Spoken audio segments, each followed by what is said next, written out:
खैरपुर मां ख़बर मां शेयर कंदासीं। शहीद फातिमा क़त्ल केस जे मुख्य जवाबदार हिना शाह अदालत पेश थियण बजाए फ़रार थी वई। अवां खे आगाह कयो पिया। शहीद फातिमा क़त्ल केस जी मुख्य जवाबदार हिना शाह अदालत पेश थियण बजाए फ़रार थी वई।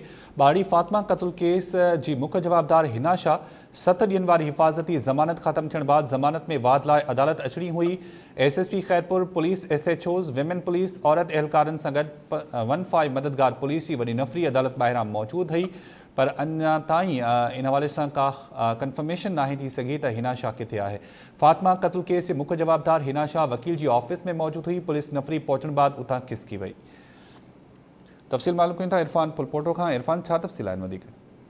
जी, रानीपुर में पीरानी हवेली में तशद्दुद बेदर्दीअ सां क़त्ल कयल मासूम छोकिरी फातिमा क़त्ल केस जी मुख्य जवाबदार हिना शाह 7 ॾींहनि वारे हिफ़ाज़ती ज़मानत ख़त्म थियण बाद ज़मानत में वाद लाइ संदसि सेशन कोर्ट आमद वारे इतलाह ते पुलिस जी वॾी नफ़री जेकी आहे उहा अदालत पहुची वई। SSP खैरपुर मीर रोहल खोसो वॾी पुलिस नफ़री, SHO A section, SHO B section, SHO women police, DSP city ऐं औरत एहलकारनि सां गॾु 15 मददगार पुलिस एहलकार जी वॾी नफ़री अदालत ॿाहिरां मौजूद रही।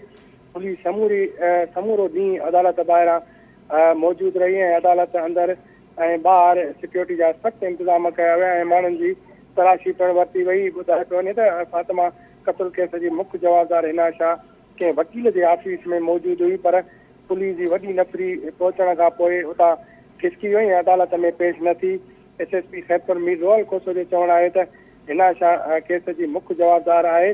असांजी कोशिशि आहे त संदसि ज़मानत रद्द कराए कंहिं गिरफ़्तार कयो वञे। हिन चयो त राति 12 वॻे ताईं ज़मानत जो वक़्तु पूरो थींदो, उन खां अॻु कंहिं गिरफ़्तार करण जी हर मुमकिन कोशिशि कई वेंदी। जी ठीकु आहे, वॾी महिरबानी इरफान अपडेट करण जे लाइ।